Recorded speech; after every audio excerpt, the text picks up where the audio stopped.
Alors bonjour Corinne Goer-Rousseau, vous êtes épidémiologiste, vous êtes responsable scientifique du registre EpiMAD. Est-ce que vous pourriez nous expliquer ce que c'est EpiMAD, en quoi consiste un registre et en quoi c'est utile ? Oui, bonjour Anne. Donc effectivement, je suis la responsable scientifique du registre EpiMAD. Je suis gastro-entérologue de formation et donc j'ai repris la responsabilité du registre depuis le départ de Jean-Frédéric Colombel à New York il y a 3 ou 4 ans maintenant. Mais je travaille sur ce registre depuis près de 30 ans puisque ce registre va avoir 30 ans. Donc un registre, en fait, la définition elle est épidémiologique. C'est l'enregistrement d'un événement, donc dans notre cas les maladies inflammatoires de l'intestin, dans une région parfaitement déterminée. Par des sources de données parfaitement authentifiées et sur une durée de temps également précisée. Donc l'événement, on l'a dit, c'est tous les nouveaux cas. Donc les cas incidents de maladie de Crohn et de rectocolite hémorragique.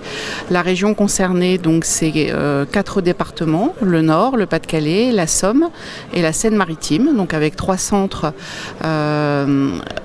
centres universitaires Lille, Amiens et Rouen, mais ce sont l'ensemble des gastro-entérologues qui déclarent tous les nouveaux cas des patients présentant donc une maladie de Crohn ou une rectocolite hémorragique de patients habitant dans cette région au moment du diagnostic.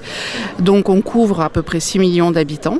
Donc ce qui est quand même énorme, ça fait presque 10% de la totalité de la population française. Donc épidémiologiquement, on dit qu'on surveille 6 millions d'habitants et on a à peu près 1000 nouveaux cas par an, dont les 2 tiers sont des formes certaines et probables de maladie de Crohn et de rectocolite hémorragique. Donc vous imaginez bien qu'actuellement, on a quasiment 30 000 patients dans la base.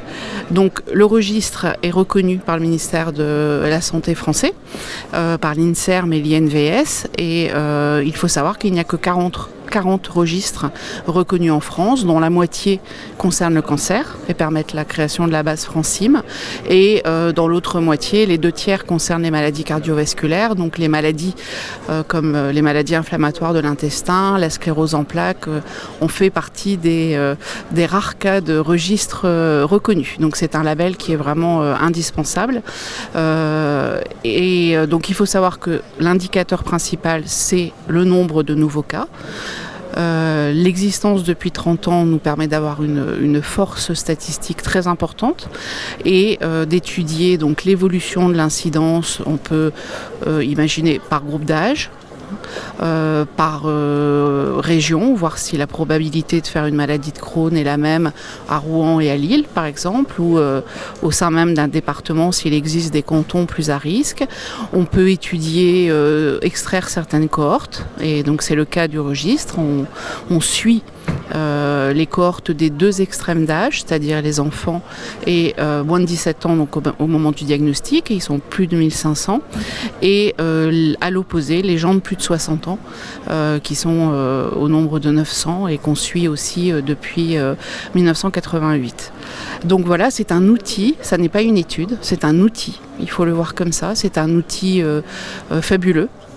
Qui en fait actuellement le plus gros registre au monde sur ces pathologies, qui permet d'avoir une idée de l'évolution dans le temps de cette incidence, et on voit bien dans les dernières données qu'on a publiées que l'adolescent est de plus en plus frappé par la maladie de Crohn, mais également la rectocolite hémorragique.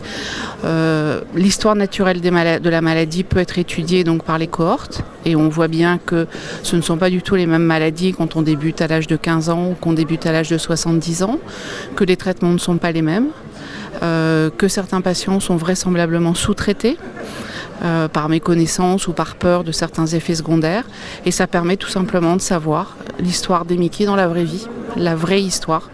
Donc voilà, on aimerait aller encore plus loin, suivre ce qu'on appelle la cohorte du milieu, puisque ce sont des maladies qui sont quand même qui touchent l'adulte entre 20 et 30 ans, et on n'a pas de cohorte pour l'instant pour suivre ces patients, parce que l'épidémiologie c'est long, ça coûte cher, donc on va pas à pas, mais on essaie de donner des informations, surtout des messages cliniques importants.